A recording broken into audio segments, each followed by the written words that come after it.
ಬಹಳ ಗಂಭೀರವಾದಂಥ ವಿಚಾರವನ್ನ ನಮ್ಮ ಭದ್ರಾ ಮೇಲ್ದಂಡೆ ಯೋಜನೆ ವಿಚಾರದಲ್ಲಿ ತುಮಕೂರು ಹಾಗೂ ಚಿತ್ರದುರ್ಗ ಸಂಬಂಧಪಟ್ಟಂತ ನಾಲೆಗಳ ವಿಚಾರಗಳನ್ನು ಹೇಳಿದ್ದಾರೆ. ಬೊಮ್ಮಾಯಿರವರ ಮುಖ್ಯಮಂತ್ರಿ ಆಗಿದ್ದಾಗ ನಿರ್ಮಲಾ ಸೀತಾರಾಮನ್ ರವರು ಕೇಂದ್ರ ಸಚಿವರಾಗಿ ಫೈನಾನ್ಸ್ ಮಿನಿಸ್ಟರ್ ಆಗಿ 5,400 ಕೋಟಿ ರೂಪಾಯಿ ಕೊಡ್ತೀನಿ ಅಂತೇಳಿ ಬಜೆಟ್ ಅಲ್ಲಿ ಅನೌನ್ಸ್ ಮಾಡಿ ಅದು ಪಾರ್ಲಿಮೆಂಟ್ ಅಲ್ಲಿ ಅನುಮೋದನೆ ಕೂಡ ಆಯಿತು. ಅದಾದ್ಮೇಲೆ ಅದನ್ನೇ ಬೊಮ್ಮಾಯಿ ಅವರು ಕೂಡ ಈ ಒಂದು ಬಜೆಟ್ ಅಲ್ಲೂ ಕೂಡ ಇಲ್ಲಿ ರಾಜ್ಯದ ಬಜೆಟ್ ಅಲ್ಲಿ ಕೂಡ ಅದನ್ನ ಇಟ್ಟಿದ್ರು. ನಾವು ಅದಕ್ಕೆ ಏನೇನ್ ಬೇಕೋ ಎಸ್ಟಿಮೇಟ್ ಪ್ಲಾನ್ ಎಲ್ಲ ಕಳಿಸಿದೀವಿ, ಎಲ್ಲ ಕ್ಲಿಯರೆನ್ಸ್ ಎಲ್ಲ ಮಾಡಿದ್ದಾರೆ. ಸೊ ನಾನು ಸುಮಾರು 3 ಬಾರಿ ಪ್ರೈಮ್ ಮಿನಿಸ್ಟರ್ ಭೇಟಿ ಮಾಡಿದ್ದೇನೆ.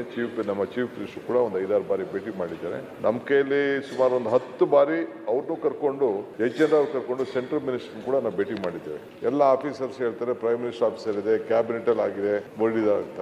ಸೊ ನಾನು ಈಗ ಆಲ್ ಪಾರ್ಟಿ ಡೆಲಿಗೇಷನ್ ಮೊನ್ನೆ 8ನೇ ತಾರೀಕು ಹೋಗ್ಬೇಕು, ಒಂದು ಮೀಟಿಂಗ್ ಕರಿಬೇಕು ಅಂತ ಕೂಡ ಮಾಡಿದ್ದು ಪಾಡ್ಲೇದು. ಸೊ ಜೋಶಿ ಅವರು ಬೇರೆ ಮಿನಿಸ್ಟರ್ಸ್ ಎಲ್ಲ ಸೇರಿ ನಾವು ಬರಕ್ ಆಗಲ್ಲ, ಅವತ್ತು ನಮ್ ಬೇರೆ ಇದೆ. ನಿರ್ಮಲಾ ಸೀತಾರಾಮನ್ ಅವರು ಕೂಡ ಬೇರೆ ಕಾರ್ಯಕ್ರಮ ಇದೆ ಅವತ್ತು ಅಂತ ಹೇಳಿದ್ರು. ಅದಕ್ಕೆ ಮುಂದೂಡ್ದು. ಸೊ ಇದಕ್ಕೆ ಪರಿಹಾರ ಒಂದೇ.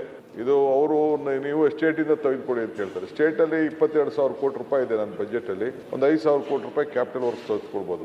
ಮಿಕ್ಕಿದೆಲ್ಲ ಹಳೆ ಕೆಲಸಕ್ಕೆ ಆಗ್ತದೆ. 1.25 ಲಕ್ಷ ಕೋಟಿ ರೂಪಾಯಿ ಕೆಲಸ ನಡೀತಾ ಇದೆ.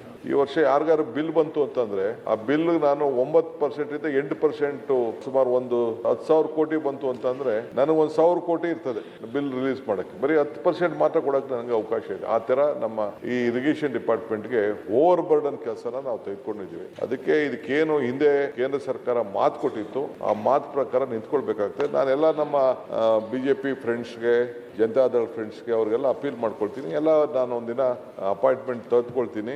ನೀವು ಬೇಕಾದ್ರೆ ಅಪಾಯಿಂಟ್ಮೆಂಟ್ ತೆಗೆದುಕೊಳ್ಳಿ. ಎಲ್ಲ ಒಟ್ಟಿಗೆ ಹೋಗಿ ಕೇಂದ್ರ ಸರ್ಕಾರದ ಮೇಲೆ ಒತ್ತಾಯ ಮಾಡಿ ಹಣವನ್ನು ಬಿಡುಗಡೆ ಮಾಡಿದ್ರೆ ಖಂಡಿತ ಅವ್ರು ಹೇಳ್ದಂಗೆ ಹಿಂದೆ ಇದು ಪ್ರಾರಂಭ ಮಾಡಿದಾಗ 2,800 ಕೋಟಿ ಇತ್ತು, ಈಗ 28,000 ಕೋಟಿ ರೂಪಾಯಿ ಹೋಗುತ್ತೆ. ಸೊ ಇದು ಬಹಳ ಕಷ್ಟಕರವಾದಂತಹ ಪರಿಸ್ಥಿತಿ. ಇದಕ್ಕೆಲ್ಲರೂ ಸೇರಿ ಒಟ್ಟಿಗೆ ನಾವು ಹೋರಾಟ ಮಾಡಿ ಇದನ್ನ ಬಗೆಹರಿಸೋಣ.